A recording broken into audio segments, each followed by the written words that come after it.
Hello Lakesiders. Right, we're going to have a look at two of my favourite stories. One is called The Washing Line. I haven't read this one for a long time. And remember, the title is on the cover of the book and it says Washing Line, and the author is who wrote the book, and the illustrator is... Who's the illustrator? That's right, who draws the pictures. Okay, so we're going to try The Washing Line first. This is a flap book, so I have to make sure that I lift the right flaps. Right, there's the elephant. Whose are those socks hanging on the washing line? Asked the elephant. They're very long, stripy socks.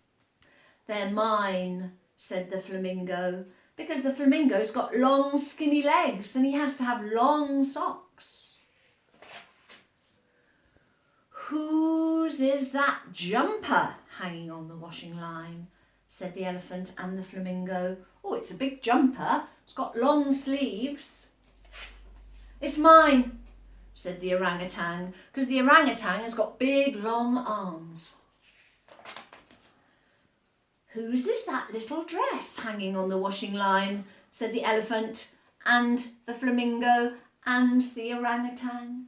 I wonder who the dress belongs to. It's mine, said the little mouse. It's a tiny, tiny little dress. Whose is this scarf hanging on the washing line? Said the elephant and the flamingo and the orangutan and the mouse. Oh, it's a long scarf.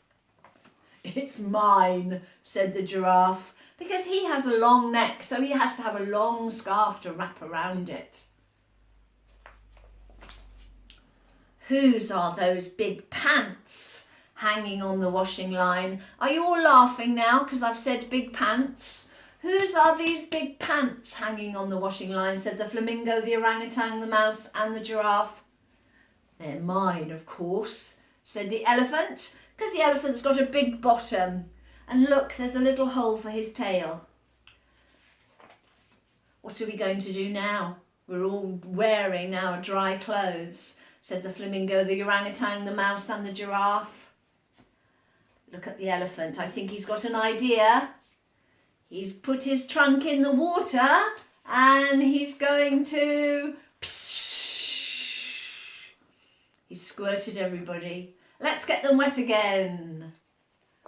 And then they're back up on the line.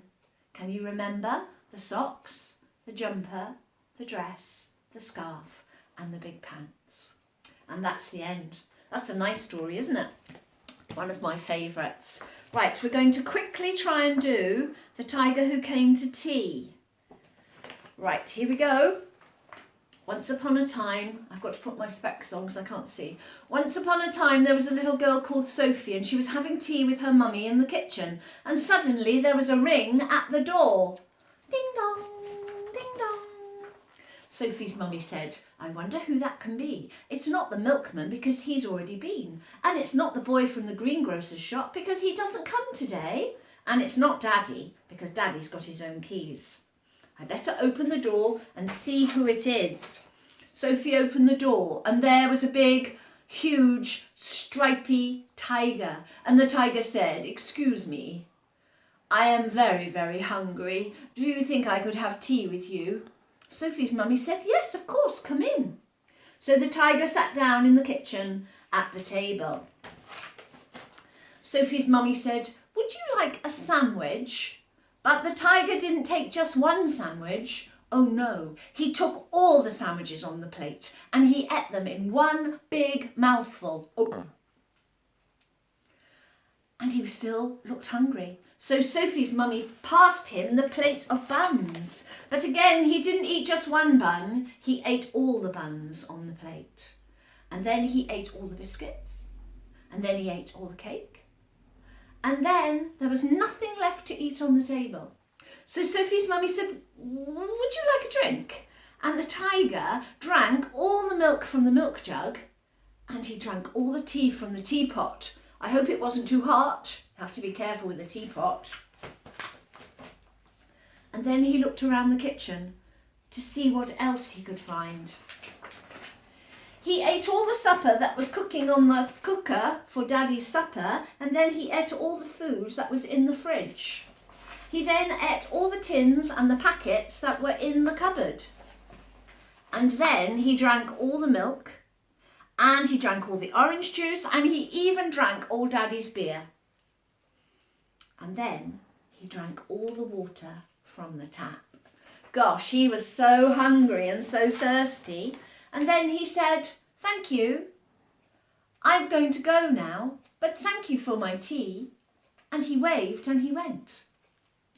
Sophie's mummy said, "I don't know what we're going to do. I've got nothing for Daddy's supper. The tiger has eaten it all." And when Sophie tried to have a bath before bed, she couldn't because there was no water in the tap. Just then, Sophie's daddy came home. And Sophie and her mummy told Daddy what had happened, that the tiger had come and he had eaten everything that was in the kitchen. Sophie's daddy said, "I know what we'll do. I've had a very good idea. We'll put on our coats and we'll go to the cafe." So they went out into the dark, and all the street lamps were lit and all the cars had their lights on, and they walked down the road to a cafe. And they had the most lovely supper of sausages and chips and ice cream. And in the morning, Sophie and her mummy went shopping, and they bought lots of things to eat.